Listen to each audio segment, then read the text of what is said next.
બધાને મારા જય શ્રી કૃષ્ણ। આજે આપણે બનાવીશું એકદમ મસ્ત મજેદાર વઘારેલા સ્પાઇસી મમરા।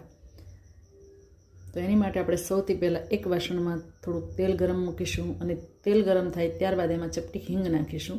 આ આપણે નાખી દીધી ચપટી હિંગ। ત્યારબાદ આપણે એમાં 2 તજના ટુકડા અને 2 થી 3 લવિંગ નાખીશું। ત્યારબાદ આપણે લીલા મરચાં જે નાના એકદમ સુધારેલા છે એ નાખીશું અને એને થોડીક વાર માટે આપણે શેકી લઈશું। જ્યાં સુધી આપણા લીલા મરચાં એકદમ ક્રન્ચી થઈ જાય ત્યાં સુધી આપણે એને સાંતળશું આ રીતે થોડીક વાર માટે। ત્યારબાદ આપણે એમાં તમાલપત્ર નાખીશું। ત્યારબાદ આપણે થોડીક એમાં હળદર નાખીશું જેથી આપણા મમરામાં તેલ સાથે જ પીળો કલર આવી જાય। મમરાને એડ કરી અને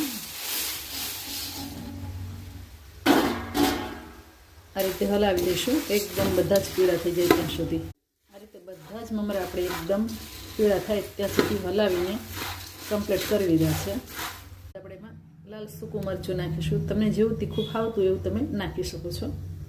સ્વાદ અનુસાર થોડું મીઠું પણ નાખીશું કારણ કે ઓલરેડી મમરા ખારા તો હોય જ છે, પણ તમને જો ઉપરથી થોડુંક ખારાશ પસંદ હોય તો થોડુંક મીઠું પણ સાથે એડ કરી શકો છો।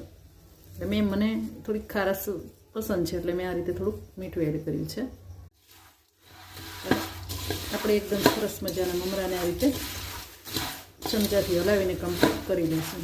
લોકો આમાં ઉપરથી દળેલી ખાંડ પણ એડ કરતા હોય છે। જો તમને સ્વીટ પસંદ હોય તો તમે ઉપરથી દળેલી ખાંડ એડ કરી શકો છો અને ન સ્વીટ પસંદ હોય તો તમે આમ નામ પણ ખાઈ શકો છો। અને આ મમરાને તમે સેવ સાથે ભેળ બનાવવા માટે, ચેવડો બનાવવા માટે ઉપયોગ કરી શકો છો અને તમે એડવાન્સમાં આ રીતે મમરા વઘારીને રાખી શકો છો જેથી તમારે કંઈ પણ એવું બનાવવું હોય તો તમે ગમે ત્યારે બનાવી શકો।